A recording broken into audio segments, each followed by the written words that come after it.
Hi and welcome to my shop. This might be the last day for the Chippendale console. Here's the record player back on my bench again. The last thing I did with this was put it through a full set of tests, mostly to test the traction, the quality of the traction in here, and whether it could drive its way through all of its mechanized automatic operations or not. And the answer was no, it can't. It kind of works well on 45.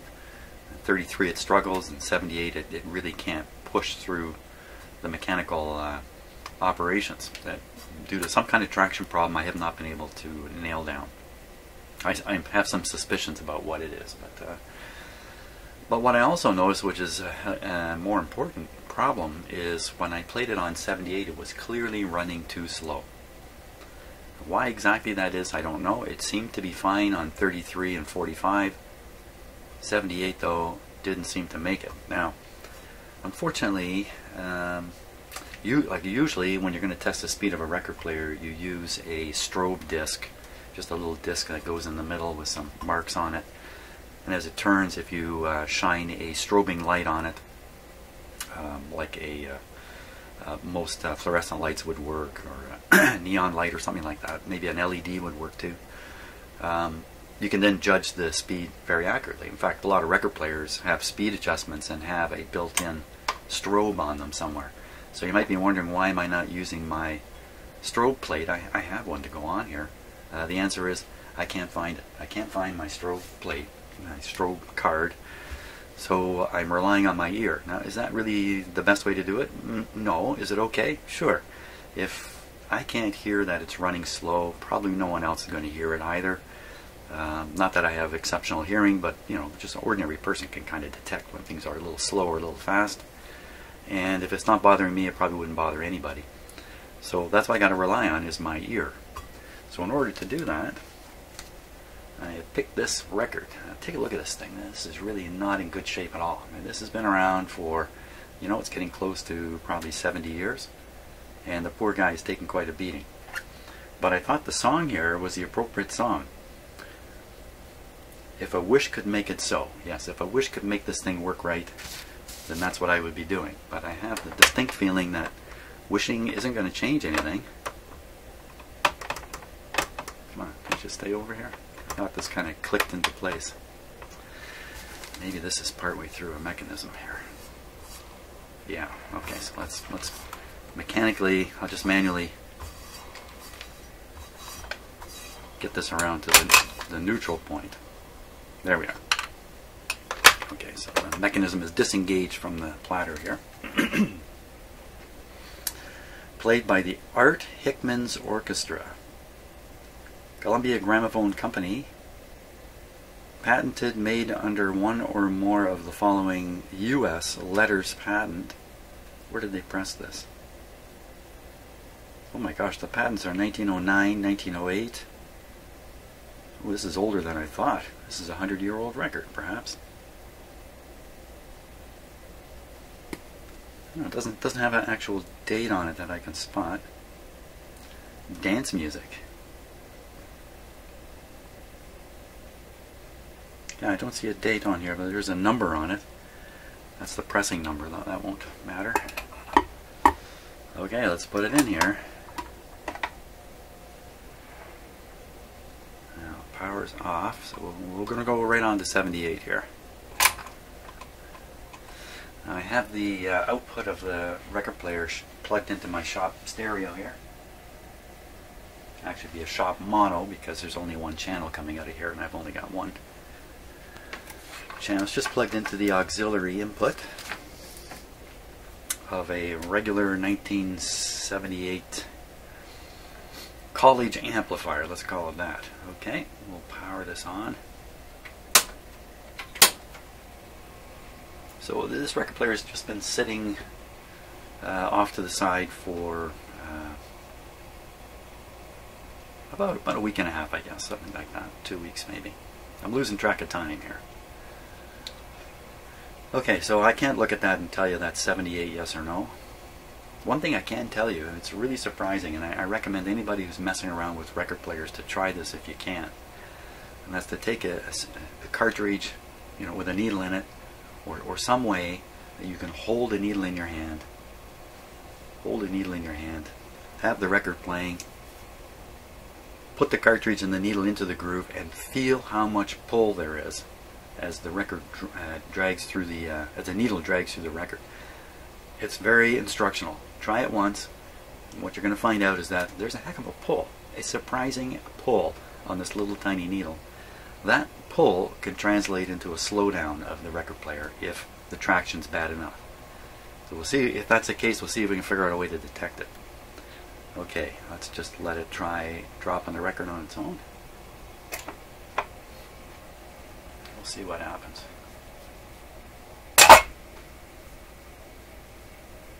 Come on, you can do it. It's still moving.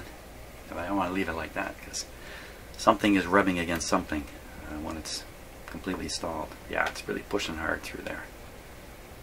Get my hand on the volume here.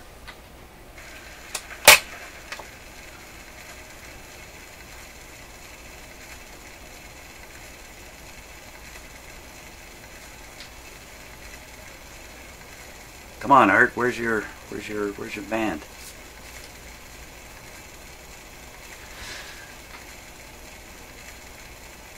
That's a little odd. Let me just give it a little tap here.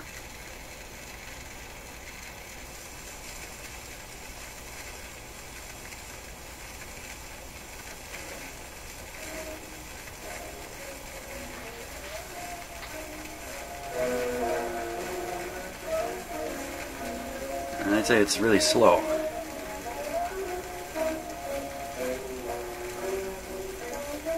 Hard to tell with music. Gotta wait for a voice. Maybe there's no singers. It's speeding up. Hear it? Now that sounds normal. So what happened there?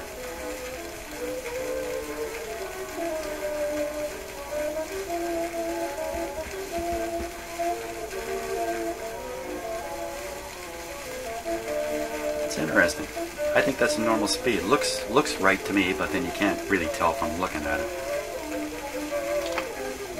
We need a. It's pretty close, isn't it? It's really close. We need a singing song. We need a sing song. Okay, what's my other choice here? My other choice is a Rosemary Clooney record, but it has a big crack in it. I don't know if you can see that or not. Let's see if I can make it appear on camera right here where my finger is. No, you can't see it. There's actually a fracture coming into the record here. Don't want to play that one. Okay, let me dig briefly here. What do we got? Here's another. Okay, how about something from Sweden or Finland? Oh, this is made in the USA. It has a date right on it, January 21st, 1913. So this is another really old record. Oh, it's got a huge crack through it. Oh, wait a minute, it doesn't appear on the other side. It's just a really bad scratch. There's huge digs in it. I mean, you look at it, it's not even in a cover. This is just, picked this up at a yard sale for no money, so. But well, goodness knows you can get a lot of these kinds of records at yard sales. Ooh, ooh. We'll try it. Let's try it. We'll try it again. Here we go. Come on, Mr. Player. Look at that.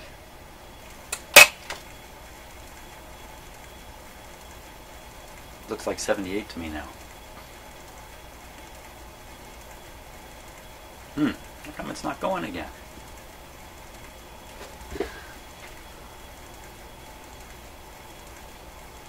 It's possible what's happening is the needle, as it goes around the record, is lifting up, skipping back a groove. That would mean that it's all too light out here for some reason. I don't know why that would be. Oh, it's very light. It's crazy light. It's a poorly made record. See the going back and forth? The record was not pressed on the center of the hole.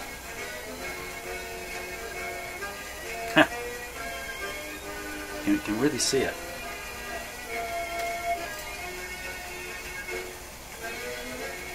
Where's the singer? So that kind of movement will make the record have a wow in it, as if the speed is going up and down a little.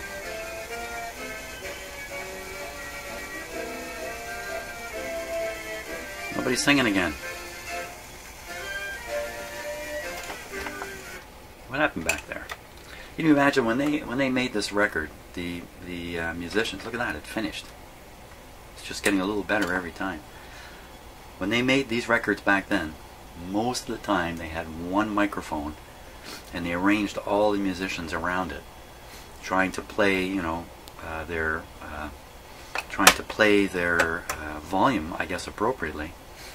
And then the sound was cut right onto a master. There's no such thing as tape back then. They had to actually cut the master record. I don't know that I'm using that word right, master, because there's a master, a mother, and a this and that, and other stuff. And who knows how they were doing it back then. Come on now. We're going to be forced to listen to Hoagy Carmichael. But the thing about a Hoagy Carmichael 78 record, which I have a bunch there in perfect shape, is they are copyrighted.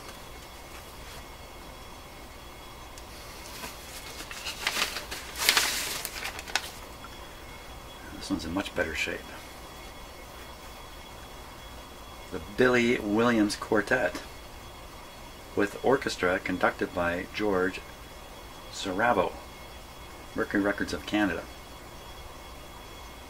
on Merco plastic, non-breakable under normal use. Okay, so pour me a glass of teardrops. Okay, we got to hear that. Sometimes that's what I want when I'm working on the stuff in here. Pour me a glass of... So that really looks like 75 now.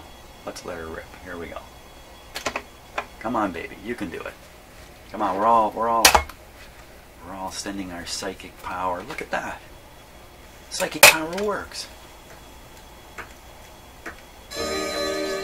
Hey, there we are.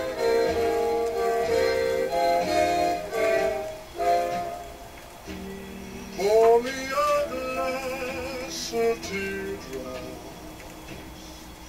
and I'll tell you a joke about a broken heart.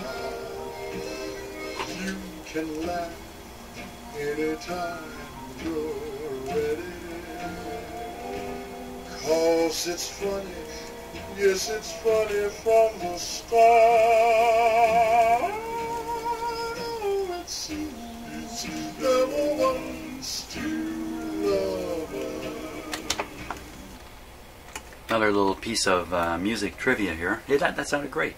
That sounded great. So I don't know why the last time around 78 seemed slow. It was definitely slow, but hey, that's great. That means I can put this guy back into the cabinet. I already have the radio receiver installed in the console cabinet, so I'm going to put this guy in. I'm going to plug it all together, hook it up to the speaker, the real speaker in the console, which is a beautiful looking console cabinet, by the way.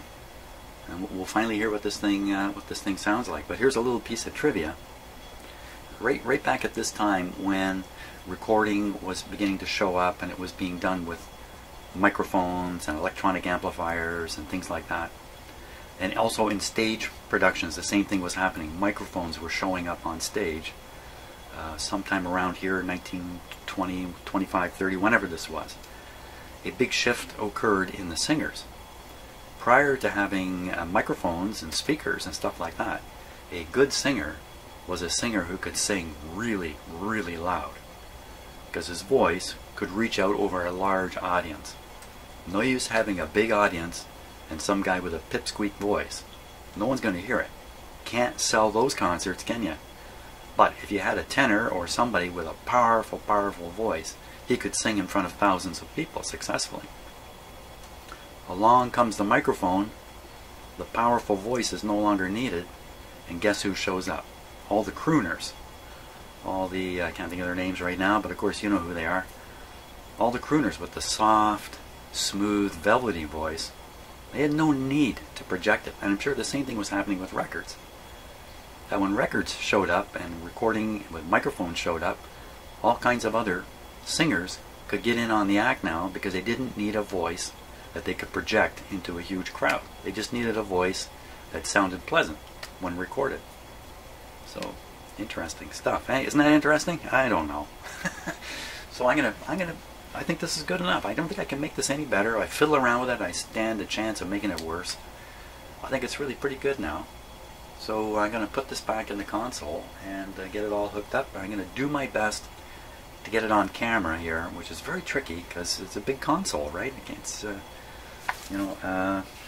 it's a little hard to wheel around my house and get it in view of the cameras here, but I'm going to do my best. Let's let if I can do this. Ah, too fast. I was too fast on it. The velocity sensor picked up my the movement of the tone arm. I was going to let the record play out. Well, there we go. I think that's pretty good. Okay, great. Onwards. Well, there it is all put together.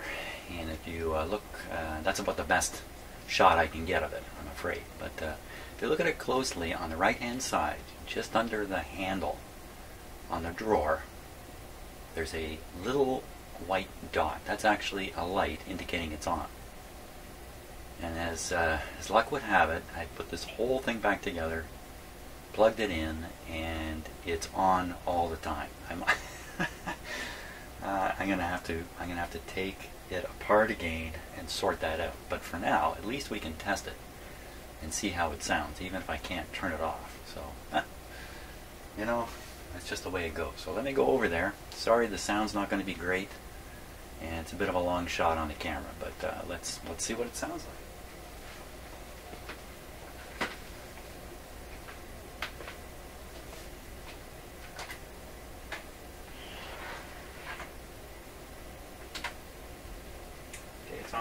It's on AM. Over the 401 all the way through to Winford Drive. If you're on the eastbound 401, still have delays approaching at the 5 Road, right through to about Mavis. Taking a look at the eastbound 2EW, still a bit of a slowdown at the 5 Road to Copa. And if you're on the eastbound Berger Expressway,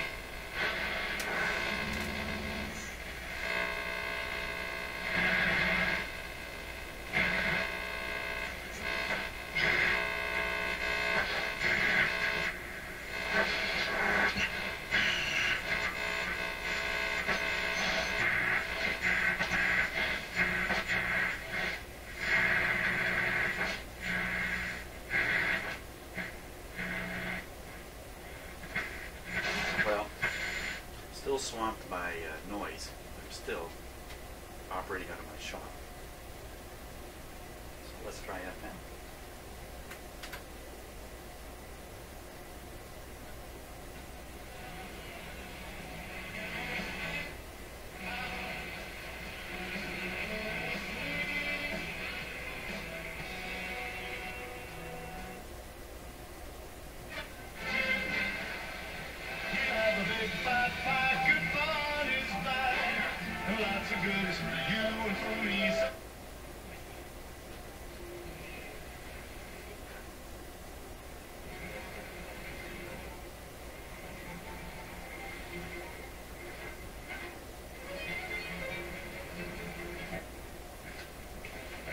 during the festival d'été.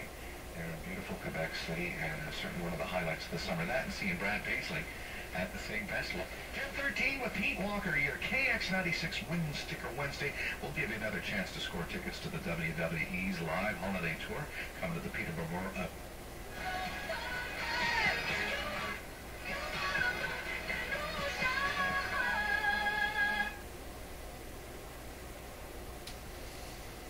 Okay, that was the radio. Now we'll try the record player. I'm doing this for the first time.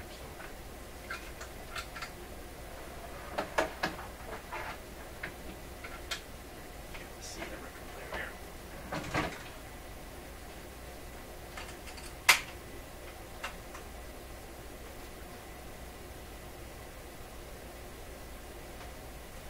Instead of Pour me a glass of teardrops. Let's try It's a Miracle.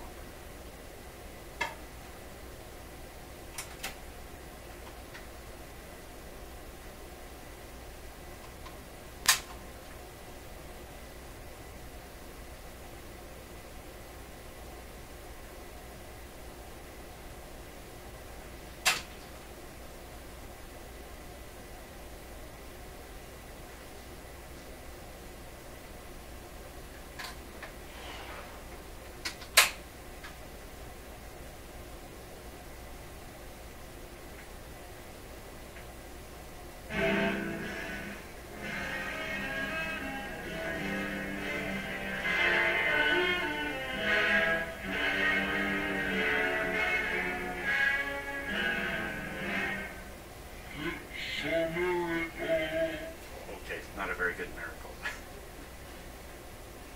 Let her go there for a little bit. Just gonna let that run for a bit.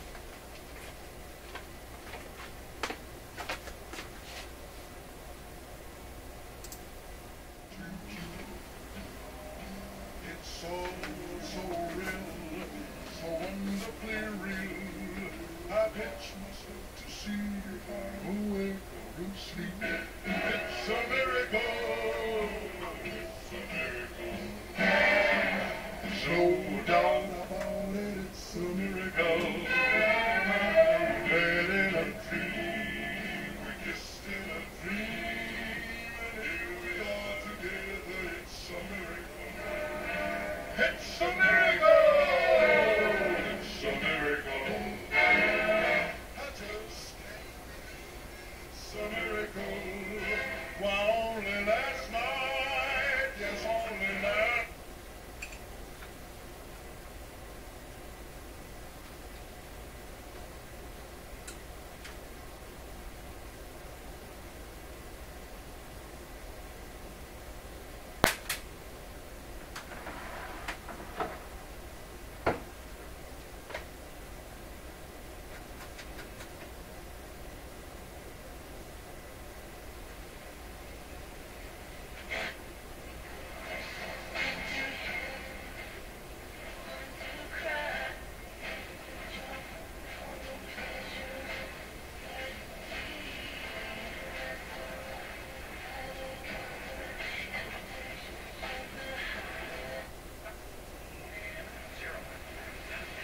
Tonight, -0.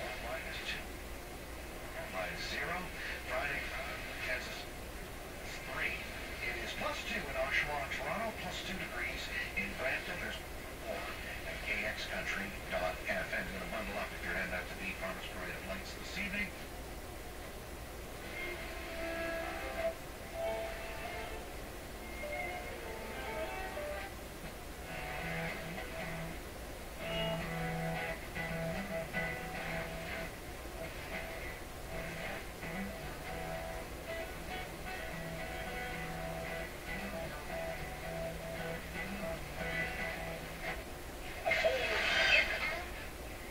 We're still giving you 35 minutes of fresh music on 93.1 Fresh Radio.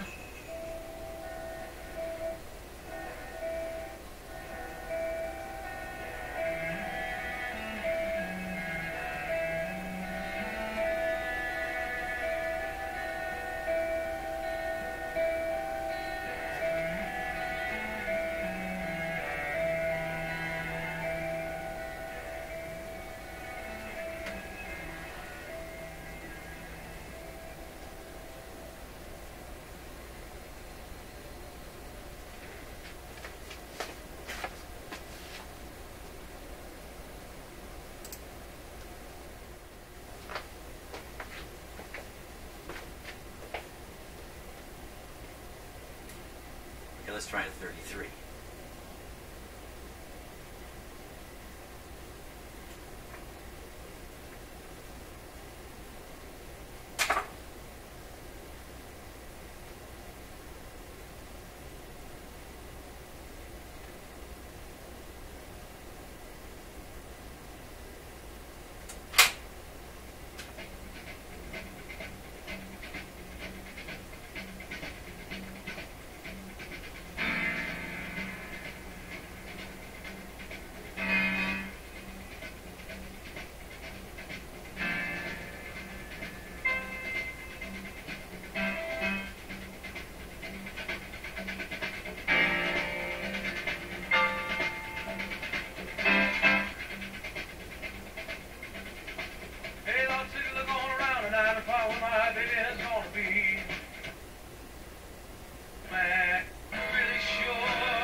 go. I hope that came across okay. And not 100%. All that work, it's not still 100%, but not bad. Thanks so much for watching.